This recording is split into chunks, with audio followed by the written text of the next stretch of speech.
Valois, New York, and it's a beautiful spring day. And I started this painting a couple of weeks ago. It was right after a snowstorm, but the snow had mostly melted. And then I worked on it in my studio for a while, and then I brought it back here to finish it up. It's interesting because a lot of things have changed. The grass has gotten a lot greener, and the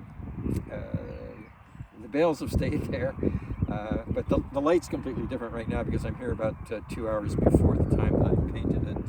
So maybe if you walk around behind me here, go around here, you can see the painting. You can see the view that I'm looking at here too.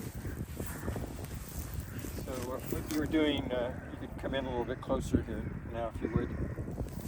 Then you will get the backlight. Come in a little bit closer. What I was doing here when you first saw me was I was softening some edges of the horizon, and I made some changes here. Part of the advantage of being here was at this time of day is I can see the distant side of the lake, the mountain or the hillside of the opposite side. When the sun's coming right at me, it kind of obliterates all of the details, so I can see some of the cultivated fields, and but I'm keeping with the light. But there was a little chink here in the topography that I wanted to get in here. And another change that I made, it was rather a major change, but it was fairly easy to do, is I had the width of the lake a little too wide that way, and so I lowered the distant shoreline down, and I moved the sun up. Somebody once said that the reflection didn't look exactly right because the sun was too low. But you'll notice here a shadow, and that shadow is being cast by the mountain there.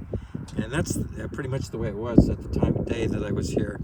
And so I moved the sun up to kind of be more consistent with the lighting on the lake.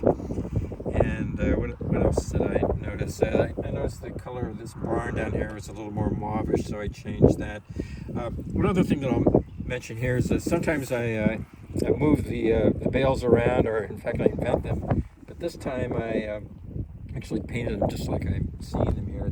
They're interestingly arranged in this group of three here in the foreground, and it was kind of a challenge to compose because it's a wide angle here. If you come back to my painting here, but one of the things to do is to put up your hands and kind of compose it. But I've done several other paintings from this location, and it's a nice spot.